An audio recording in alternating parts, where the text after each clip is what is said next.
پچھلے 2 گھنٹوں سے میں ٹرین کی چھکا چھک کی آواز سن رہی تھی۔ پتہ نہیں مجھے ٹرین میں نیند کیوں نہیں آتی تھی۔ اس کے شور کی آواز میں سو نہیں پاتی تھی، حالانکہ میرے بھائی، بھابھی اور بچے سب سو چکے تھے۔ بس ایک میں اکیلی تھی جو جاگ رہی تھی۔ رات کے 2 بج گئے تھے۔ میں کھڑکی کے پاس بیٹھی باہر دیکھ رہی تھی۔ میں نے اپنی کالی چادر اوڑھ رکھی تھی۔ موسم سرما کی ابتدا تھی، اس لیے کچھ ٹھنڈ بھی محسوس ہو رہی تھی۔ اس کے باوجود میں نے اپنی کھڑکی کا شیشہ بند نہیں کیا تھا، حالانکہ مجھے ٹھنڈ لگ رہی تھی۔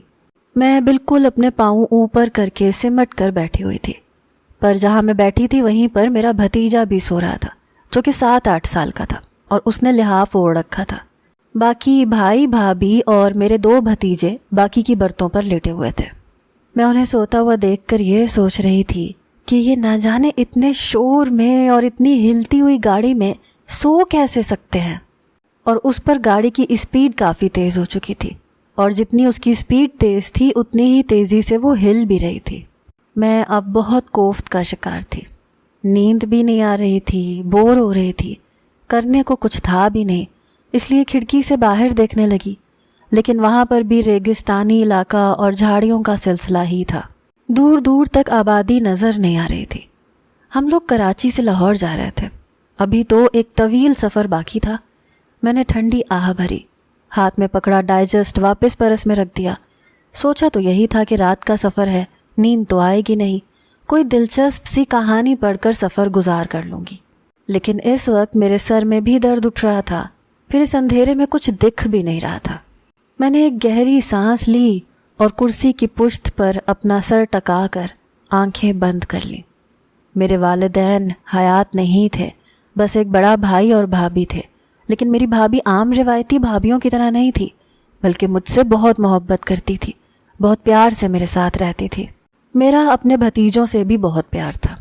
میں اپنی سوچوں میں گم تھی کہ اچانک سے طلحہ کا چہرہ میری آنکھوں کے سامنے آنے لگا۔